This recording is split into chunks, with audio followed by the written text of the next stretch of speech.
크리스마스 캐럴. 크리스마스 이브였어요. 그날도 구두쇠 스크루지 할아버지는 가게에 앉아 열심히 돈을 세었지요. 눈 내리는 추운 날인데도 난로는 없고 책상 위에 초 하나만 횡댕그랑하게 놓여 있었어요. 문 두드리는 소리가 들렸어요. 조카 프레드였지요. 메리 크리스마스 스크루지 아저씨. 하지만 스크루지 할아버지는 퉁명스럽게 대답했어요. 돈도 없는 녀석이 무슨 크리스마스야. 난 바쁘니. 얼른 나가! 얼른 나가. 다시 문 두드리는 소리가 들렸어요. 가난한 이웃을 위해 돈을 모으러 다니는 사람들이었어요. 영감님, 병들고 가난한 이웃에게 조금이나마. 나하고는 상관없어. 그렇게 낭비할 돈 없으니. 당장 나가! 저녁이 되어 스크루지 할아버지는 집으로 돌아왔어요. 그때 쇠사슬 끄는 소리가 들리더니 유령이 나타났어요. 얼마 전에 죽은 스크루지 할아버지의 친구였지요. 유령은 쇠사슬과 금고와 열쇠 뭉치를 잔뜩 매달고 슬픈 표정으로 스크루지 할아버지를 바라보았어요. 자네도 나처럼 욕심만 부리면. 친구 유령은 말을 채 마치지도 않고 멀리 사라졌어요.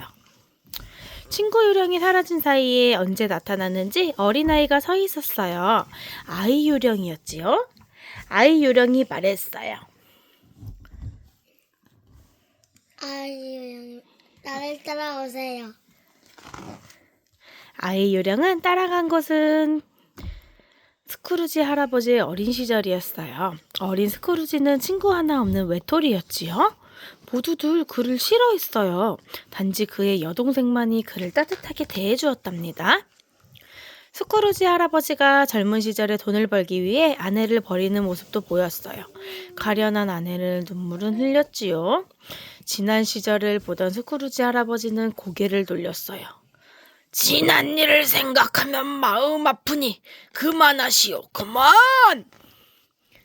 스크루지 할아버지는 괴로워하다가 문득 주위가 조용해진 것을 느꼈어요. 정신을 차리고 보니 집 침실이었지요. 그때 또 다른 유령이 나타났어요. 난 당신이 살고 있는 현재를 보여주려고 온 유령이요. 유령은 스크루지 할아버지를 봅 아저씨 집으로 데려갔어요. 봅 아저씨는 스크루지 가게에서 돈도 제대로 받지 못하면서 일하지요. 봅 아저씨네는 크리스마스의 준비에 바빴어요. 아들이 병들어 누워 있지만 가족들은 희망을 잃지 않았지요. 무척이나 행복하고 즐거워 보였어요. 이번에는 조카 프레드 집으로 갔어요. 식구들은 조촐한 식탁을 둘러앉았지요. 메리 크리스마스! 우리 먼저 스크루지 아저씨를 위해 기도하자. 스크루지 할아버지는 깜짝 놀랐어요. 나를 위해 기도해 주다니. 할아버지는 소매 끝으로 눈물을 훔쳤어요. 그때 또 다른 유령이 나타났어요. 유령은 차가운 목소리를 말했어요. 이제 당신의 미래를 보여드리겠어. 어젯밤에 그 지독한 욕심쟁이 영감이 죽었대요. 스크루지 할아버지는 죽었는데도 슬퍼하는 사람이 아무도 없었어요. 할아버지는 자기도 모르게 무릎을 꿇고 말았어요. 제가 잘못 살았어요. 이제부터라도 무게 던졌어. 마음을 고쳐먹겠어요. 크리스마스 아침이 밝았어요. 잠에서 깬 스크루지 할아버지는 창문을 활짝 열고 거리에서 도는 아이들에게 인사했어요. 얘들아, 메리 크리스마스! 오늘은 정말 행복한 날이구나! 스크루지 아저씨는 봅 아저씨네 집으로 커다랗고 통통한 칠면조를 보냈어요. 그리고 멋진 카드에 이렇게 적었지요. 봅과 가족들에게 행복한 크리스마스를 보내고 아들의 병이 빨리 낫기를 기도합니다.